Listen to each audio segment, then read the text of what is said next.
ఒకటి నుంచి నేనే చదువుతాను. ఆదాము తన భార్య అయిన హవ్వను కూడినప్పుడు ఆమె గర్భవతి అయి కయ్యూనుని కని, యెహోవా దయ వలన నేను ఒక మనిషిని సంపాదించుకున్నాను నేను. తరువాత ఆమె అతని తమ్ముడు హేబెలును కనెను. హేబెలు గొర్రెల కాపరి, కయ్యూను భూమిని సేద్యపరచువాడు. కొంతకాలమైన తర్వాత కయ్యూను పొలము పంటలో కొంత యెహోవాకు అర్పణగా తెచ్చెను. హేబెలు కూడా తన మందలో తొలిచూలను పుట్టిన వాటిలో క్రొవ్విన వాటిని కొన్ని తెచ్చెను. యెహోవా హేబెలును అతని అర్పణను లక్ష్యపెట్టెను, కయ్యూనును అతని అర్పణను ఆయన లక్ష్యపెట్టలేదు. కాబట్టి కయ్యూనుకు మిక్కిలి కోపం వచ్చి అతడు తన ముఖం చిన్నపుచ్చుకొనగా, యెహోవా కయ్యూనుతో, నీకు కోపమేలా? ముఖం చిన్నబుచ్చుకొని ఉన్నావేమి? నీవు సత్క్రియ చేసిన ఎడల తలనెత్తుకొనవా? సత్క్రియ చేయని ఎడల వాకిట పాపము పొంచి ఉండును. నీ ఎడల దానికి వాంఛ కలుగును, నీవు దానిని ఏలుదువనెను. కయ్యూను తన తమ్ముడైన హేబెలుతో మాట్లాడెను. వారు పొలములో ఉన్నప్పుడు కయ్యూను తన తమ్ముడైన హేబెలు మీద పడి అతన్ని చంపెను. ప్రార్థన చేసుకుందాం. ప్రేమగల తండ్రి, జీవగల దేవా, వందనాలు ప్రభా, స్తోత్రాలు. నీ వాక్యం ద్వారా నాతోనూ మా అందరితోనూ మాట్లాడండి ప్రభా. హెచ్చరికలు ఇవ్వండి. యోగ్యమైన రీతిలో నీ శరీర రక్త మాంసములలో పాల్పంపులు పొందడానికి సహాయం దయచండి. నీ సన్నిధి కాంతి మా మీద ప్రకాశింపజేయండి. నీ పరిశుద్ధాత్మ సన్నిధి సహవాసము మాతో ఉంచండి. వందనాలు, స్తోత్రాలు చెల్లిస్తూ వచ్చిన వారందరిని బట్టి నీకు స్తోత్రాలు. ఇంకెవరన్నా రావాల్సిన వారు ఉంటే వారిని క్షేమంగా తీసుకుని రండి. వందనాలు, స్తోత్రాలు చెల్లిస్తూ యేసు నామములో ప్రార్థించి స్తుతించి అడిగి వేడుకుంటున్నాం తండ్రి, ఆమేన్. సెల్ ఫోన్లు ఎవరైనా సైలెంట్లో పెట్టుకోవడం మర్చిపోయి ఉంటే సైలెంట్లో పెట్టుకోండి. ఆది కాండము అనగా అర్థం ఏంటంటే, ఆది అంటే మొట్టమొదట అని. అయితే ఈ ఆది కంటే ముందు అనాది కాలం అని కూడా ఉంది. ఆది అంటే మొట్టమొదటి, అంటే ఈ భూమిని తయారు చేసేటప్పుడు మొట్టమొదటి రోజు. దీనికంటే ఇంకా వెనకాలకి వెళ్తే బోలెడన్ని గ్రహాలు, నక్షత్రాలు, పాలపుంతలు చాలా ఉన్నాయి. నక్షత్ర మండలాలు, సౌర కుటుంబాలు చాలా ఉన్నాయి. కాబట్టి ఆది అంటే ఈ భూమి పుట్టిన దగ్గర నుంచి లెక్కేసిందే ఇది ఆది. అనాది కాలం అని కూడా ఉంది. ఈ కాలానికంటే ముందు అనాది కాలం అని కూడా ఉంది. చూడండి, మన బైబిల్ గ్రంథంలో, సామెతల గ్రంథంలో అనాది కాలము అంటాడు. అంటే ఆది కాండము కంటే ఇంకా ముందు అనాది కాలము ఉంది. సామెతల గ్రంథం 8వ అధ్యాయము 23వ వచనంలో ఆది కాండాన్ని అనాది కాలము మొదలుకొని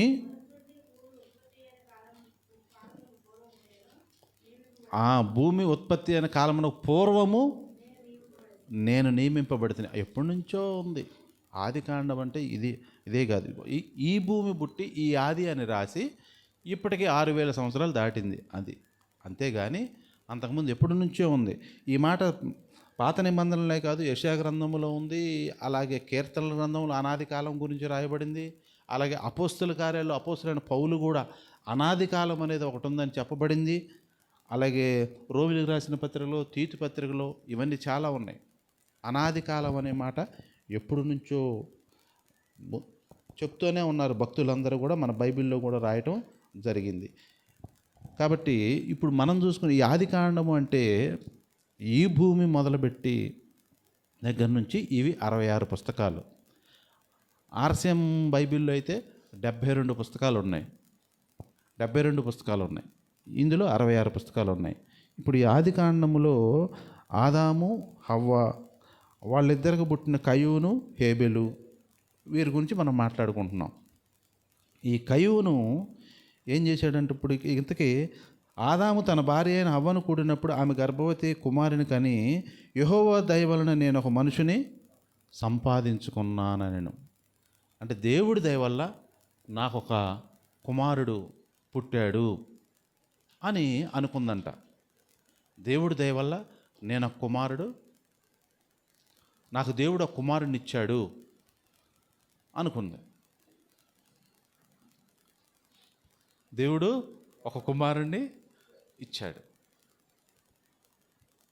దేవుడు ఒక కుమారుణ్ణి ఇచ్చినప్పుడు యెహోవా దయ వలన, అమ్మయ్య దేవుని దయ వలన అని అన్నారంటే పాపం హవ్వ కూడా 100 సంవత్సరాల పాటు పిల్లలు లేకుండా ఉన్నారంట. ఏదేను తోటలో హవ్వ కూడా 100 సంవత్సరాల పాటు పిల్లలు లేకుండా ఇద్దరే ఉన్నారు. ఆ తర్వాత కయ్యూని ఇచ్చేసరికి అమ్మయ్య ఇప్పటికి దేవుని దయ వలన నేను ఒక కుమారుని సంపాదించుకున్నానని, మనిషిని సంపాదించుకున్నాను. తర్వాత అతనికి ఏమని పేరు పెట్టారంటే కయ్యూను అని పేరు పెట్టారంట. తరువాత ఆమె అతని తమ్ముడగు హేబెలును కనెను. అయితే వీళ్ళిద్దరూ ఏం చేసేవాళ్ళంట? హేబెలు గొర్రెల కాపరి, కయ్యూనేమో భూమిని సేద్యపరచువాడు. భూమిని సేద్యపరచడం ఎందుకు? ఆ రోజుల్లో అసలు భూమి ఎందుకు సేద్యపరచాలి? కాయలు లేవా? పంటకాయలు లేదా? భూమిని సేద్యపరచాల్సిన పని ఏముందనంటే దేవుడు ఆదాముకే చెప్పాడు, నీవు భూమిని సేద్యపరచాలని. ఎక్కడ చెప్పాడంటే ఆదికాండం 2వ అధ్యాయము 15వ వచనం. మరియు దేవుడైన యెహోవా నరుని తీసుకొని ఏదెను తోటను సేద్యపరచుటకును దానిని కాచుటకును దానిలో ఉంచెను. ఆదాము తయారు చేసింది ఎందుకు? సేద్యపరచడానికి ఒకటి, రెండవది కాచుటకు. ఇంకా చలి ఎక్కువే వస్తుంది అబ్బాయి నాకు. నాకు మాట రానంత కొద్దిగా వణుకు వస్తుంది ఎందుకని. ఇది ఎంత ఉంది? ఇది 16 ఉందా? అది మీకు ఉండాలన్నారుగా, అది కొద్దిగా తగ్గించరా? లేదు అది పైకన్నా పెట్టు. పైకి పెట్టావా? విపరీతం అయిపోయింది. ఆదాము తన భార్యను హవ్వను కూడినప్పుడు ఆమె గర్భవతి కయ్యూని కని అని అన్నాడు. బాగానే ఉంది. ఇంతకీ గొర్రెల కాపరి హేబెలు ఎవరు? గొర్రెల కాపరి. కయ్యూనేమో భూమిని ఎందుకంటే వాళ్ళ నాన్న కూడా భూమిని సేద్యపరచాల్సి వచ్చింది అప్పుడు. సో వీళ్ళిద్దరూ ఆ పనిలో ఉన్నారు. ఆ పనిలో ఉన్నప్పుడు ఏం చేశారు? అర్పణగా కొంతకాలమైన తర్వాత కయ్యూను పొలము పంటలో కొంత యెహోవాకు అర్పణగా తెచ్చాను. హేబెలు కూడా తన మందలో ఒలుచూలున పుట్టిన వాటిలో క్రొవ్విన వాటిని కొన్ని తెచ్చాను. యెహోవా హేబెలును అతని అర్పణను లక్ష్యపెట్టెను, కయ్యూనును అతని అర్పణను ఆయన. అంటే ఇప్పుడు ఒక మనుషునికి 2 కుమారులు ఉన్నారు. ఇద్దరు తండ్రికి భోజనం తీసుకొచ్చారు. ఒకడు భోజనం తిని వెరీ గుడ్ అన్నాడు, ఇంకొకడు భోజనం తినకుండా పారేశాడు. అప్పుడు ఎలా ఉండిద్ది? ఒక తండ్రికి 2 కుమారులు, ఒకటి తెచ్చిన పార్సిలు చికెన్ దమ్ బిర్యానో మటన్ దమ్ బిర్యానో మరి ఏముందో బ్రహ్మాండంగా తినేశాడు. వెరీ గుడ్ రా అన్నాడు. పెద్దోడు తెచ్చింది పొట్లం ఏం చేశాడు? మోజెస్ ఏం చేశాడు? పడేశాడు. అప్పుడు హేబెలు కయ్యూనికి ఎలా వచ్చింది? మామూలు కోపం రాలంట. ఎట కోపం వచ్చింది? మిక్కిలి కోపము. అంటే ఒక జంతువుకు కోపం వచ్చినట్టు కోపం వచ్చింది. ఎవరికి? కయ్యూనికి. ఎంత కోపం వచ్చింది? ఒక జంతువుకి కోపం వచ్చినట్టు కోపం వచ్చింది. మీరు చూస్తున్నారు లేదా ఫోన్లో అప్పుడప్పుడు ఒక గేదె కానీ ఆవు కానీ ఎద్దు కానీ ఉన్నప్పుడు అది మామూలుగానే ఉంటుంది.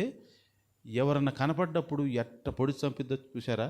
ఎప్పుడన్నా చూస్తున్నారు అప్పుడప్పుడు ఫేస్బుక్లో కానీ వాటిలో చంపి అవతల పడేసిద్ది. అప్పుడుదా బాగానే ఉంటుంది. అంటే ఇతనికి ఏం కోపం వచ్చిందంటే మిక్కిలి కోపం వచ్చిందంట. అంటే చంపేటంత కోపం వచ్చింది. పైగా అప్పుడు ముఖము చిన్నపుచ్చుకొనగా, నీకు కోపమేలా? నీవు సత్క్రియ చేసిన ఎడల తలనెత్తుకొనవా? చాలండి. ఇక్కడ అంటే ఇప్పుడు కయ్యూనుతో దేవుడు మాట్లాడుతున్నప్పుడు కయ్యూను ఆశ్చర్యపడాలి. అసలు దేవుడు మాట్లాడుతుంటే అసలు ఎవరబ్బా అని ఆశ్చర్యపోవాలి.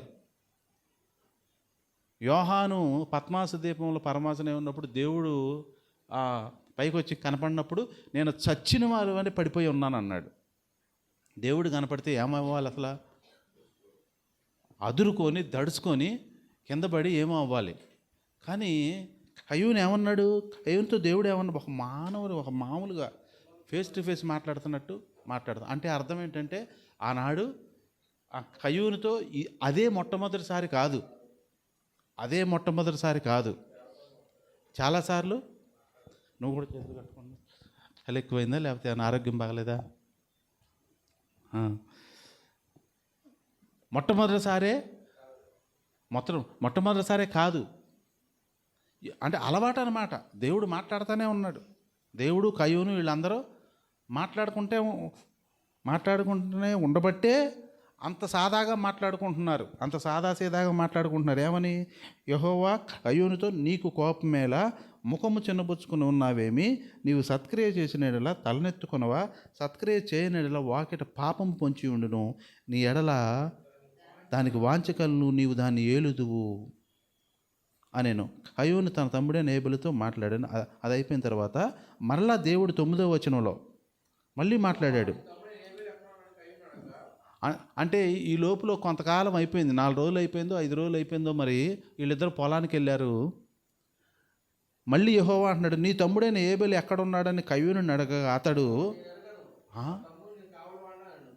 అంటే ఎంత అలవాటు. దీన్ని బట్టి చూస్తుంటే దేవుడితో కయ్యూను మాట్లాడటం అలవాటు. దేవుడు మాట్లాడుతుంటే ఏమంటున్నాడు? నాకు తెలీదు అంటున్నాడు. మనం ఇంట్లో అక్షిత పలాంది ఎక్కడుంది అంటే వాళ్ళమ్మ అక్షితని, ఏమ్మా పలానా కొబ్బరి నుండి చేశాను లేదా ఇంకోటి ఎక్కడుంది అని అందనుకో, ఏమో నాకు తెలియదంటే అప్పుడు వాళ్ళ అమ్మకి ఎంత కోపం వచ్చింది? అదేంటి తెలియపోవటం అంటే నువ్వు ఇంట్లో లేవా? అలాగే అన్నదమ్ముడు ఇంట్లో ఉన్నప్పుడు ఎరా అడేడు తమ్ముడు ఎక్కడికి వెళ్ళాడంటే ఏమో నాకు తెలియదేంట్రా, ఇందాకదాకా ఉన్నారుగా అని అంటాం. అంటే అంత అలవాటు అయిపోయింది దేవుడు కయ్యూను మాట్లాడుకోవటం. నాకు నేను ఎరుగను, మళ్ళీ పైగా ఏమన్నాడు? నేను కావలివాడినా అన్నాడు. అంటే ఎంత క్లోజ్గా మాట్లాడుతున్నాడు, భయం లేకుండా. అంటే ఆదాము హవ్వలో దేవుడు అంటే ఏంటో చెప్పారు, దేవుడు ఎట్లాంటోడో చెప్పారు, దేవుడికి ఏది అవసరమో చెప్పాడు, ఏది కావాలో చెప్పారే. బాబు మేము పాపం చేసినప్పుడు దేవుడు ఒక జంతువుని తీసుకొచ్చి బలిచ్చి మాకు చొక్కాలు కుట్టించాడురా, దానివల్ల నన్ను క్షమించాడు దేవుడు. నేను చేయరాని తప్పు చేశాను, వద్దన్న పని చేశాను, దేవుడు కోపం వచ్చింది. నన్ను శిక్షించాల్సింది ఒక జంతువును శిక్షించి రక్తము గార్చి ఆ రక్తం వల్ల నా పాపం పోయిందని చెప్పాడు అని చెప్పలేదా కయ్యూనికి? ఆదాము చెప్పే ఉంటాడు, కయ్యూనికి చెప్పే ఉంటాడు. అయినా కానీ ఏబెలు ఏం చేశాడు? చెప్పింది విన్నాడు, జ్ఞాపకం పెట్టుకున్నాడు. ఇప్పుడు గొర్రెల కాపరైనంత మాత్రాన గొర్రెలని తీసుకురావటం కాదు ఏబెలు యొక్క ఉద్దేశం. చాలామంది అనుకుంటాము అతను గొర్రెల కాపరి కాబట్టి గొర్రెనిచ్చాడు, ఇతను కూరగాయలు పండిస్తాడు, కూరగాయలు ఏయో ఒడ్లో మినువులో సామలో సజ్జలో ఏయో పండిస్తాడు, అందుకే 5 ఇచ్చాడు, తప్పే ఉంది అని ఎవరు సంపాదించింది వాళ్ళు తెచ్చారు అనుకుంటున్నాము. కానీ ఏబేలు మాత్రం అందుకు తేలేదు. నేను గొర్రెల కాపరను కాబట్టి ఇక నాకుంది ఇది తప్ప ఏమి లేదు అని తేలా.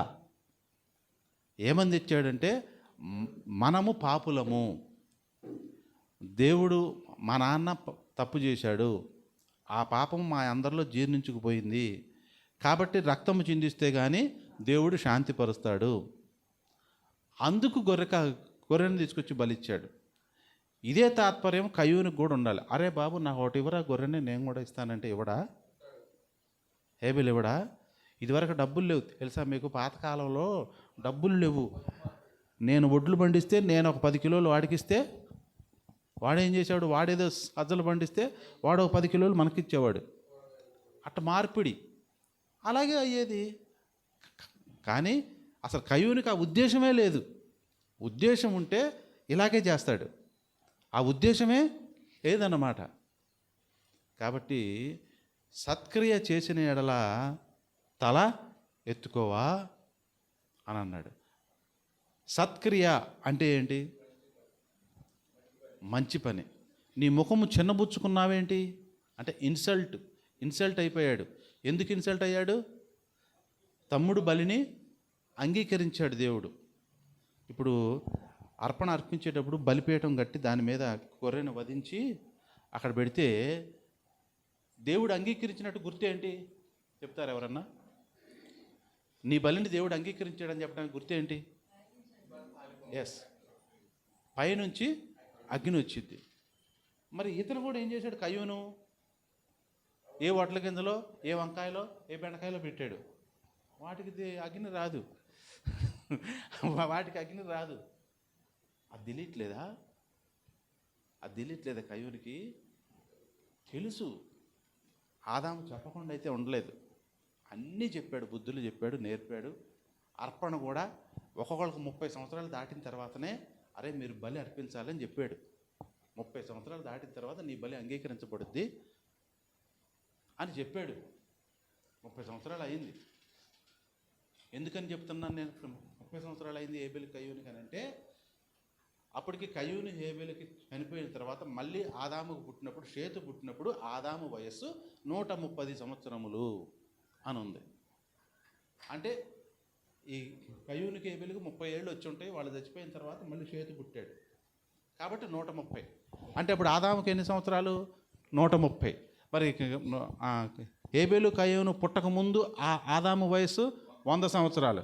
కాబట్టి ఏదైనా తోటలో అవ్వ ఆదాము 100 సంవత్సరాలు ఉన్నారు. 100 సంవత్సరాల వరకు పిల్లలు లేరు. 100 సంవత్సరాల వరకు పిల్లలు లేరు. అందుకని ఆమె ఏముంది? అమ్మయ్య, యెహోవా దయ వలన నేను ఒక కుమారుని సంపాదించుకున్నానని అతనికి కయ్యూనని పేరు పెట్టాను అని అన్నాడు. ఇది ఇలా మనం వెనక్కి లెక్కేసుకుంటూ పోవాలన్నమాట. బైబిల్ ధ్యానము మామూలు ధ్యానం కాదు, విపరీతమైన ధ్యానము. చాలా పరిశోధిస్తే కానీ చాలా విషయాలు బయటకు వస్తాయి. కాబట్టి ఇంతకీ నేను చెప్పదలుచుకున్న అంశం ఏంటంటే, సత్క్రియ అనగా మంచి పని. మంచి పని ఏంటి ఈ రోజుల్లో? మంచి పని ఏంటి చెప్పండి?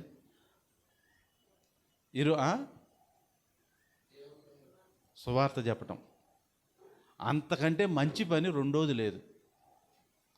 ఎవరో చెప్పారు వెంటనే, మంచి పని ఈ రోజుల్లో మంచి పని చేసేవరా అని దేవుడు మెచ్చుకునే బ్రహ్మాండమైన పని ఏదన్నా ఒకటి ఉంది అంటే అది సువార్త చెప్పటము. సత్క్రియ చేసిన ఎడల తలనెత్తుకోవా అన్నాడు.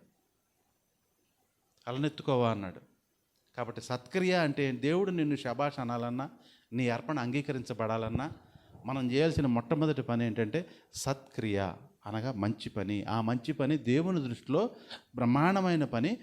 యేసు ప్రభు నిజమైన దేవుడని చెప్పటమే మంచి పని. అది అది హేబెలు చేశాడన్నమాట. అప్పుడు ఆయన భాషలో అది, ఇప్పుడు మన భాషలో ఏంటంటే హేబెలు అలా మంచి పని చేసి తలెత్తుకున్నాడంట. ఇతనేమో ఇన్సల్ట్ అయిపోయాడు. ఎప్పుడైతే మంచి పని చేస్తామో, మనము ఒక అధికారి ఉన్నారు, ఆయన ఒక అధికారి అనుకోండి, మనం ఏదైనా మంచి పని చేసామనుకోండి, సార్ ఏమన్నా అంటారేమో, ఆయన రూమ్లోకి వెళ్దామా వద్దా, ఉన్నారా కోపంగా ఉన్నారా, కోపంగా ఉన్నాడా బాగున్నాడా, వెళ్దాం వద్దా అనేవి అనుకోడు. ఆల్రెడీ మంచి పని చేసినాడు, తలుపు తీసుకొని వెళ్ళిపోతాడు. ఎందుకంటే ఆయన ఎంత కోపంలో ఉన్నా ఏదున్నా వీడు మంచి పని చేసినప్పుడు అరే బెరా చెప్పు ఏం కావాలి నీకు అంటాడా? కాబట్టి ధైర్యముతో మనం కృపాసనమునకు ఎప్పుడు చేరతామంటే దేవునికి ఇష్టమైన పని మనం చేసినప్పుడు ధైర్యముతో కృపాసనము చేరతాం. హెబ్రీలు రాసిన పత్రిక 4వ అధ్యాయం 16వ వచనంలో మనము దేవుని దగ్గరికి ఎట్టెళ్తామంట? ధైర్యముతో కృపాసనము, ఆసనము, కృపా ప్లస్ ఆసనము, కృపాసనము. ఏం సంధి అండి? సవన దీర్ఘ సంధి. కృప ప్లస్ ఆసనము, కృపాసనము. ఆ, ఆ. ధైర్యముతో కృపాసనం యొద్దకు చేరతాం. ఎప్పుడు చేరతామంటే మంచి పని చేసినప్పుడు, మంచి పని చేసినప్పుడు అప్పుడు మన తల ఎత్తుకొని ధైర్యంగా వెళ్తాం. లేకపోతే నాన్న తిప్పలు పడుకుంటే ఏమంటాడో ఏంటో అనుకుంటూ వెళ్తాం. కాబట్టి మొట్టమొదటిగా సత్క్రియ అనగా మంచి పని. ఒకవేళ సత్క్రియ చేయకపోతే ఏం జరిగిద్దో ఇక్కడ ఉంది. సత్క్రియ చేయకపోతే ఇక్కడే ఆదికాండము 4వ అధ్యాయంలో 7వ వచనం, నీవు సత్క్రియ చేసిన ఎడల తలనెత్తుకొనవా, సత్క్రియ చేయని ఎడల వాకిట పాపము. వాకిట అంటే ఎక్కడ? గుమ్మం దగ్గర. గుమ్మం దగ్గర ఏముండిద్దంట? పాపము పొంచి ఉంటుంది. ఒక పిల్లి ఎలుక కోసం ఎట్లుంటుంది? పొంచి ఉండి గబక్కం దూకిద్ది. అలాగ మనం సత్క్రియ చేయకపోతే ఏం జరిగిద్దంట? పాపం ఏం చేసిద్ది? ఎక్కడుండిద్ది? గుమ్మం దగ్గరే ఉండి ఎదురు చూస్తూ ఉంటుంది. అది ఇప్పుడు ఏజీ కాలు పెట్టింది బయట, పెట్టంగులోనే పాపం ఏం చేసిద్ది? ఒక సింహం ఏం చేసిద్ది? అలా పొంచుందంటే అర్థం ఏంటి? వాకిట్లో మనం అడుగు పెట్టంగానే బమ్మున వేసేసిద్ది. అలా పాపం ఏం చేసిద్దంట? పొంచి ఉంటుందంట. మరి మనం పాపానికి పొంచి ఉంటాం, దానికి మనం వెళ్ళి అందుదామా? దానికి అందుదామా? అందుకే సత్క్రియ చేయని ఎడల పాపము పొంచి ఉండిద్ది, మామూలుగా కాదు. సత్క్రియ చేయకపోతే పాపము పొంచి ఉండిద్ది. కాబట్టి ఈ ఇప్పుడు పాపము వలన వచ్చు జీతం ఏంటి? మరణం. అంటే పాపము వలన వచ్చే శాలరీ ఏం జరిగిద్ది? జీతం ఏంటంట? మరణం, చచ్చిపోతాం. అంటే వాకిట్లో సాతాను పొంచి ఉంటాడు. మనం అడుగు పెట్టంగులోనే ఈయన ఎప్పుడు చంపుదామా అనుకుంటా ఉంటుంది సాతాను. అంతేకాదు, ఇప్పుడు ఈ కయ్యూని వాకిట్లో ఏముంది? పాపము పొంచి ఉంది. ఉన్నప్పుడు ఇతను సావటం కాకుండా ఏం చేశాడు? దేవునికి విరోధమైన పని, తమ్ముడిని చంపేశాడు. ఇంకొక విషయం గుర్తుపెట్టుకోవాలి ఇక్కడ. తమ్ముడిని చంపేటప్పుడు యేసుక్రీస్తు దేవుడు చూడలేదా? మరి చూస్తున్నప్పుడు అన్యాయంగా ఒకడు బ్రహ్మాండమైన కుర్రోడు, దేవునికి ఇష్టమైనోడిని అన్న చంపుతుంటే అడ్డుకోలేడా? అడ్డుకుంటాడు కదా. మరి ఎందుకు అడ్డుకోలా?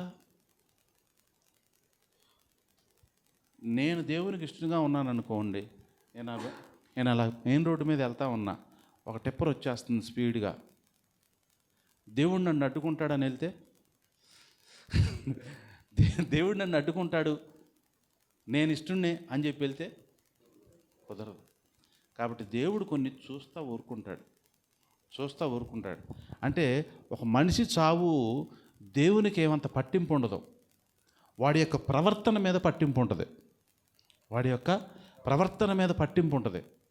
మనిషి చచ్చిపోయేది కొంత మన చేతుల్లో ఉంటుంది, కొంత దేవుని ఆయుష్ ఉంటుంది. కాబట్టి మన జాగ్రత్తలో మనం ఉండాలి అనే విషయాన్ని గుర్తుపెట్టుకోవాలి. మన జాగ్రత్తలో మనం ఉండాలి.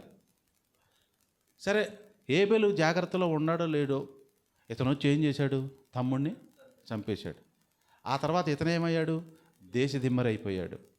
ఆఖరి కయ్యూని ఏమైపోయాడంటే నరకానికి వెళ్ళిపోయాడు. హెబ్రీయులకు రాసిన పత్రిక 11వ అధ్యాయంలో కయ్యూని గురించి ఉందా?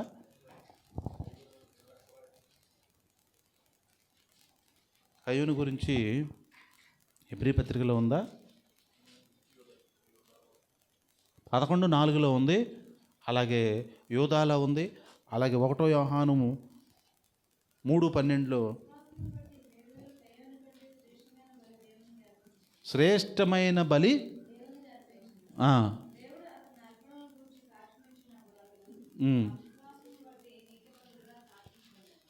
నీతిమంతుడికి హేబేలు సాక్ష్యం పొందాడు. ఓకే, ఇప్పుడు కయ్యూని 1 యోహాను 3:12 మనము కయ్యూని వంటి వారమై ఉండరాదు. ఒకళ్ళు ఉంటే ఏమైందంట, వాడు దుష్టుని సంబంధి అయి తన సహోదరుని చంపెను. వాడు అతని ఎందుకు చంపెను? తన క్రియలు చెడ్డవియు తన సహోదరుని క్రియలు మంచివైనందున.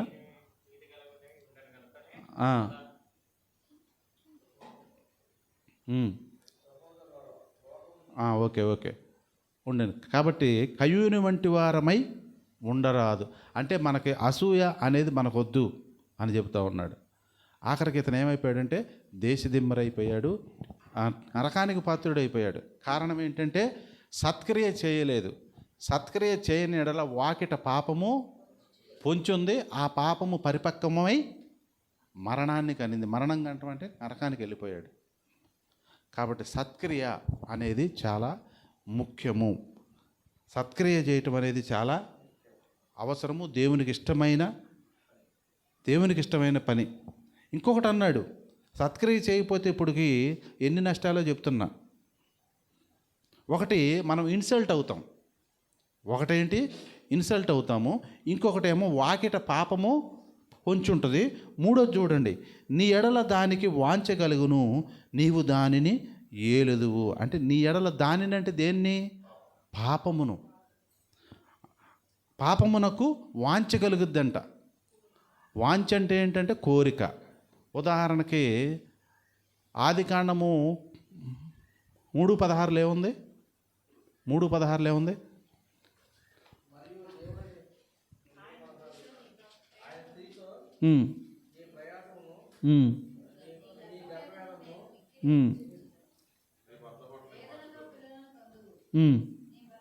నీ భర్త ఎడల నీకు వాంచగలుగునన్నాడు.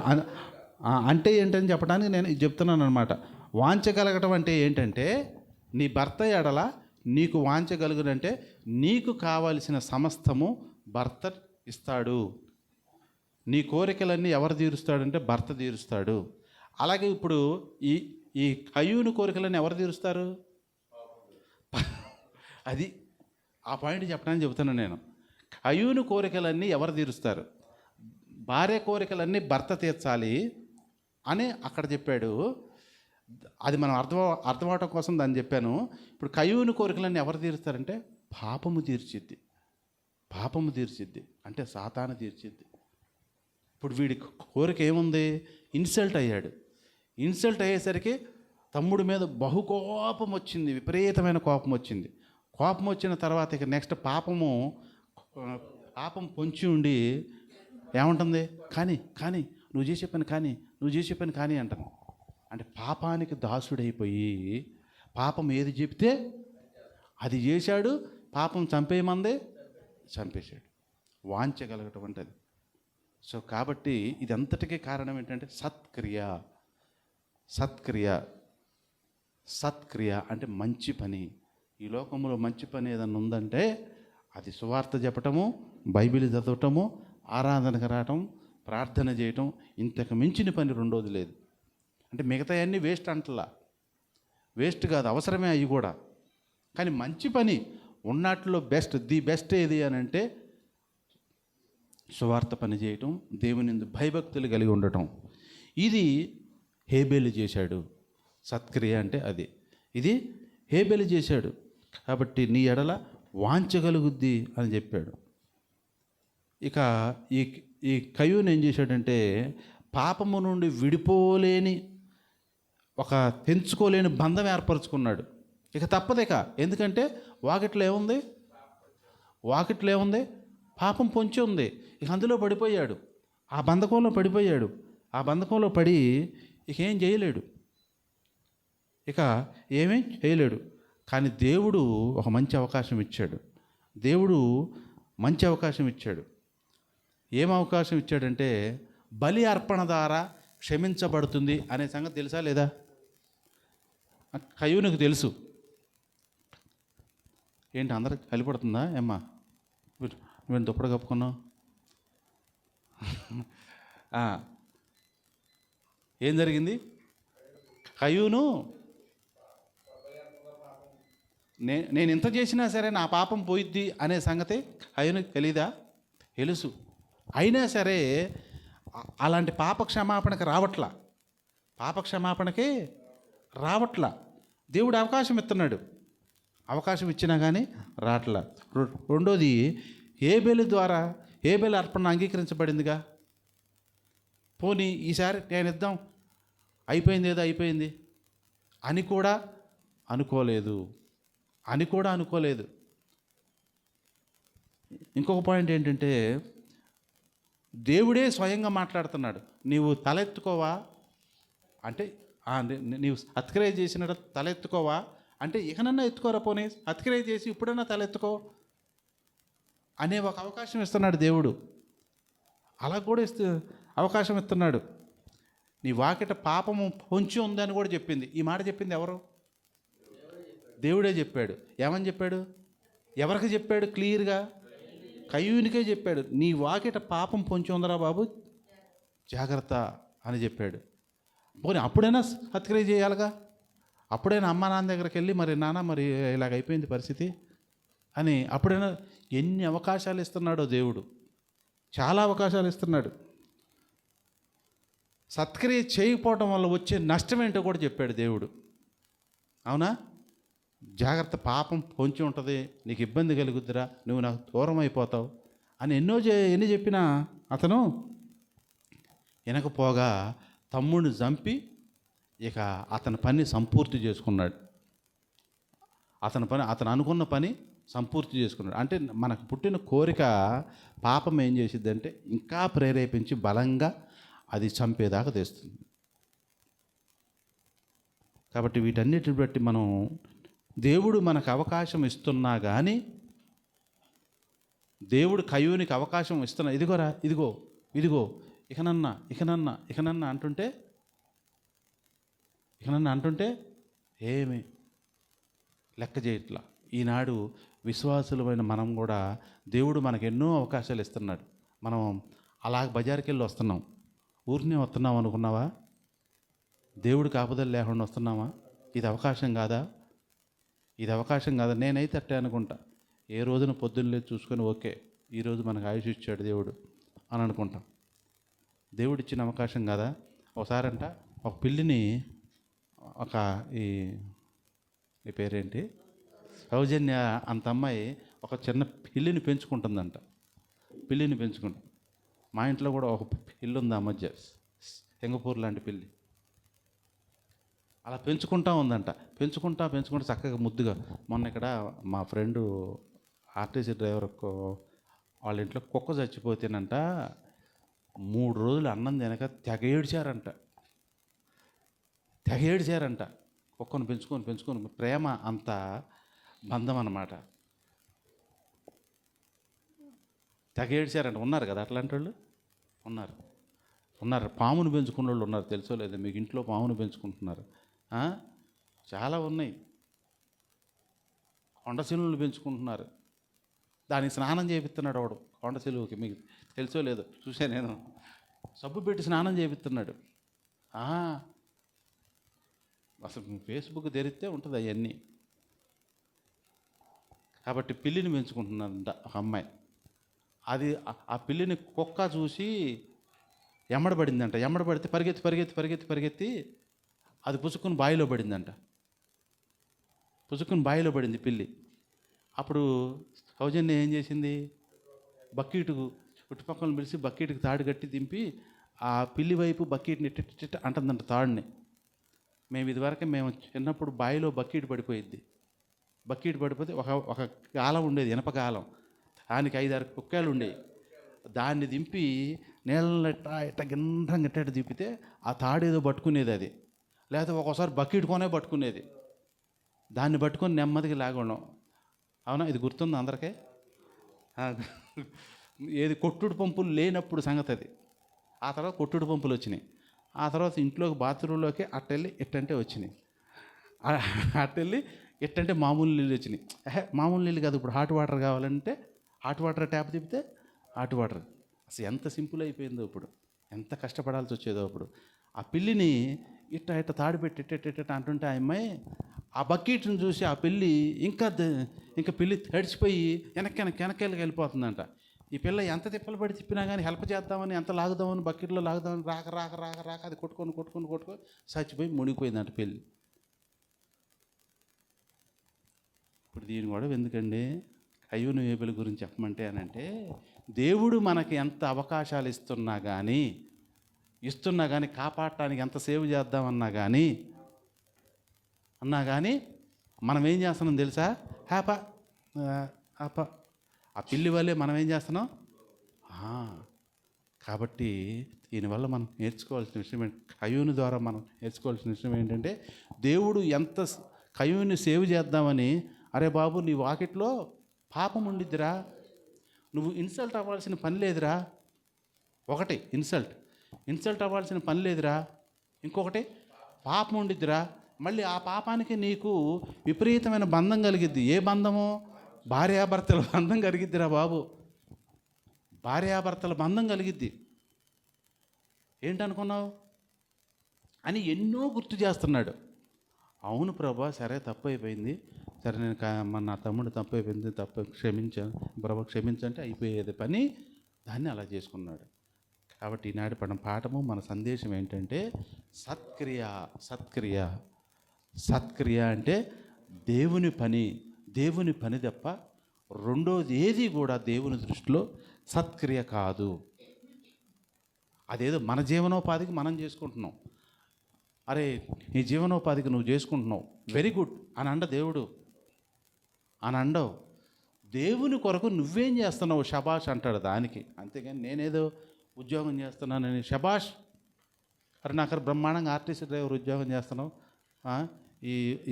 ఈ బ్లూటూత్లు పెట్టుకొని బ్రహ్మాండంగా తోలుతున్నావు బండి, డిస్టర్బ్ లేకుండా, ఏం చేయకుండా, మాట్లాడుకుంటా, పాటలు పాడుకుంటా, షబాష్ అని అండో. సత్క్రియ ఏంటంటే దేవుని కొరకు పని చేసిన దాన్ని వెరీ గుడ్ అంటాడు. కాబట్టి నీ వాకిట్లో ఏముంది?